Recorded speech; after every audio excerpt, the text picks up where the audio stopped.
তো আপনার প্রশ্নের উত্তর হচ্ছে যে এই একটি কায়দা, সালাতের ক্ষেত্রে একটি নীতিমালা মনে রাখেন, লা সুকুতা ফিস সালাত।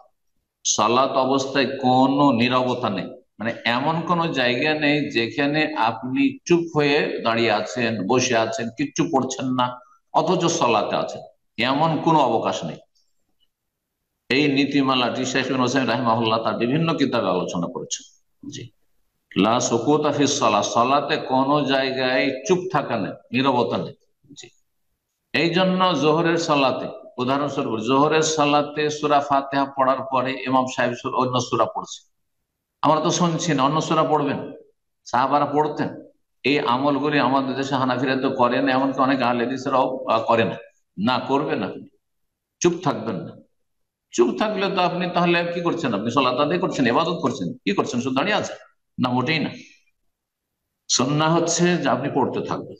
জি, সাহাবায়ে কেরামগণ সাব্বিহ ইসমা রাব্বিকাল আ'লা, হালাত হাদিসুল গাশিয়া, নবী সাল্লাল্লাহু আলাইহি ওয়াসাল্লাম পড়তেন। জি, পড়বেন।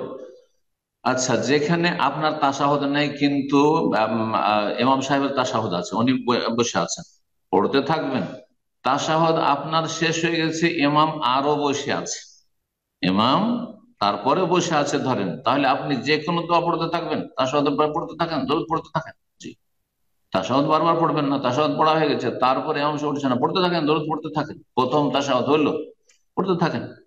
চুপ থাকা নয়, জিকির হচ্ছে আপনার জবানের জিকির চলতে হবে।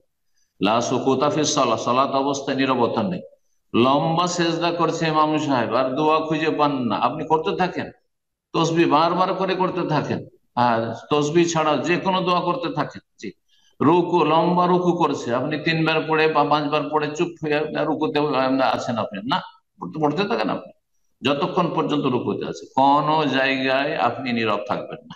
আশা করি এই কায়দা সালাতের ক্ষেত্রে মনে রাখবেন এবং তার বাস্তবায়ন করবেন। সুতরাং আপনার উপর তাশাহুদ হোক আর না হোক, মাগরিবে অনেক সময় যারা পরে আসে তাদের 4 তাশাহুদ হয়ে যায়, 4টা দিয়ে তাশাহুদ আত্মায়াত পড়তে থাকবে, 4 বার করে পড়বে, কোনো অসুবিধা নেই, চুপ থাকবে না। জি।